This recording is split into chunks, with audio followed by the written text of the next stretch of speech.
সহজ সরল ছেলে জামাল একদিন হঠাৎ তার মাথায় বিদেশ যাওয়ার ভূত চাপল। আম্মা, কোথায় তুমি? তোমার সাথে খুব দরকারি কথা আছে। আমি ঠিক করেছি, আমি বিদেশ যাব। প্লেনে চড়ে ব্যাগ কাঁধে চকলেট খেতে খেতে। কেমন হবে বলো তো? তুই তো জেটি বাজারেও যেতে চাস না, বিদেশ যাবি কেমনে? কি করবি, কি খাবি, এসব নিয়ে মাথা ঘামানো ভালো না।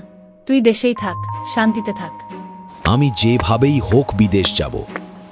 তুমি দেখো, কালু ভাইয়ের সাথে কথা বলতে যাচ্ছি এখনই। কিরে জামাল, হঠাৎ এত তাড়াতাড়ি ডাকলি কেন?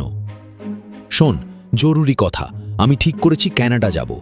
গিয়ে তোকে আইফোন 60 প্রো ম্যাক্স উপহার দেব দোস্ত, একদম রিয়েল বলছি।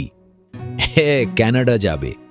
যেমন আগারতলা বাজারেও ঠিক মতো যেতে পারিস না, বিদেশ যেতে ভিসা লাগে, আইএলস লাগে, জানিস এসব? আরে ভাই, এসব বড় কথা না। আমি গুগল করে ফেলেছি, how to go abroad without IELTS and tension. চল ভিসা অফিসে, এখনই দেখি কি করা লাগে। জামাল হাজির হলো শহরের এক বিখ্যাত ভিসা অফিসে।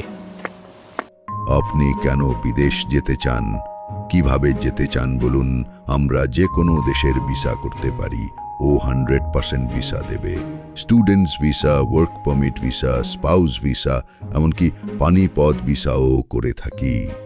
Sir, I want to go foreign very fastly, especially Canada. My dream is big, like Mount Everest. আপনি খুব বেশি বাংলা ইংরেজি মিশিয়ে ফেলেছেন।